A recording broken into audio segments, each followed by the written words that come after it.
സംസ്ഥാനത്തെ ചില വസ്ത്ര വിൽപ്പനശാലകളിൽ റെയ്ഡിൽ കണ്ടെത്തിയത് 1200-ൽ പരം കോടി രൂപയുടെ ആദായ നികുതി വെട്ടിപ്പ്. ഒരു പ്രത്യേക സോഫ്റ്റ്വെയർ ഉപയോഗിച്ചാണ് ബില്ലിംഗിൽ കൃത്രിമം കാണിക്കുന്നത്. സോഫ്റ്റ്വെയർ നിർമ്മാതാക്കൾക്കെതിരെയും നടപടിയുണ്ടാകും. വരുമാനം കുറച്ചു കാണിക്കുന്നതിനായി 3 തരത്തിൽ ബില്ലിംഗ് നടത്തും. 10 വസ്ത്ര വ്യാപാരശാലകളുടെ 45 കടകളിലെ കഴിഞ്ഞ വർഷത്തെ കണക്കുകളാണ് പരിശോധിച്ചത്. പ്രത്യേക സോഫ്റ്റ്വെയർ ഉപയോഗിച്ച് ബില്ല് അടിക്കുമ്പോൾ ഉപഭോക്താവിന് നൽകുന്ന ബില്ലിന് പുറമെ 2 തരം ബില്ലുകൾ കൂടി സൃഷ്ടിക്കപ്പെടും. യഥാർത്ഥ തുകയ്ക്കുള്ള GST അടക്കമുള്ള ബില്ലാണ് ഉപഭോക്താവിന് നൽകുക.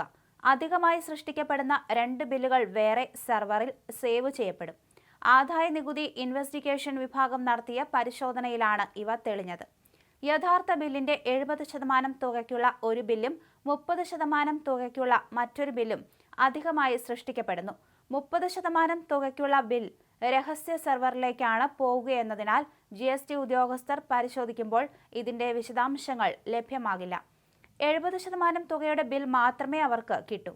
സംസ്ഥാനത്തെ 10 ടെക്സ്റ്റൈൽ ഗ്രൂപ്പുകളിൽ ആദായ നികുതി വകുപ്പ് ഇൻവെസ്റ്റിഗേഷൻ വിഭാഗം നടത്തിയ പരിശോധനയിൽ ആദായ നികുതി വെട്ടിപ്പും ഹവാല സംഘങ്ങളുമായുള്ള ബന്ധത്തിന്റെ തെളിവുകളും കണ്ടെത്തുമ്പോൾ പ്രതിസ്ഥാനത്ത് നിൽക്കുന്നത് തിരുവനന്തപുരം കോവളത്തെ സമുദായ നേതാവാണ്. കേരളത്തിലെ പ്രമുഖ സമുദായ നേതാക്കളിൽ ഒരു അതിവിശ്വസ്തന്റെ സ്ഥാപനത്തിൽ അടക്കമാണ് വലിയ തട്ടിപ്പ് ആദായ നികുതി വകുപ്പ് കണ്ടെത്തിയത്. വൻകിട ബ്രാൻഡുകളൊന്നുമല്ല ഈ ഗ്രൂപ്പുകൾ, മറിച്ച് മൊത്ത വ്യാപാരത്തിന്റെ പേരിൽ തട്ടിപ്പ് നടത്തുന്നവരാണ് പിടിയിലാകുന്നത്. കസവ് കച്ചവടത്തിന് പേരുകേട്ട പ്രമുഖൻ വൻതോതിൽ വെട്ടിപ്പ് നടത്തിയെന്നാണ് കണ്ടെത്തൽ. ഉപഭോക്താക്കളോട് GST അടക്കം ഈടാക്കിയ ശേഷം കമ്പ്യൂട്ടറിൽ കൃത്രിമം കാണിച്ച് ബിൽ തുക കുറച്ച് രേഖപ്പെടുത്തുകയാണ് ചെയ്യുന്നത്.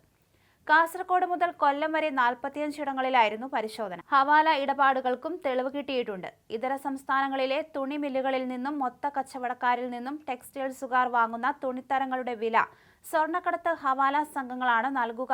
കള്ളക്കടത്തായി എത്തുന്ന സ്വർണം കേരളത്തിന് പുറത്ത് വിറ്റ് ടെക്സ്റ്റൈൽസുകൾക്ക് വേണ്ടി തുണിമില്ലുടമകൾക്ക് പണം നൽകും.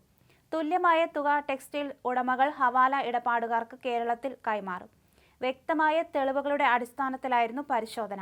റെയ്ഡ് ഇപ്പോഴും തുടരുകയാണ്. കഴിഞ്ഞ ദിവസം രാവിലെ വരെ 300 കോടിയുടെ തട്ടിപ്പായിരുന്നു തിരിച്ചറിഞ്ഞത്.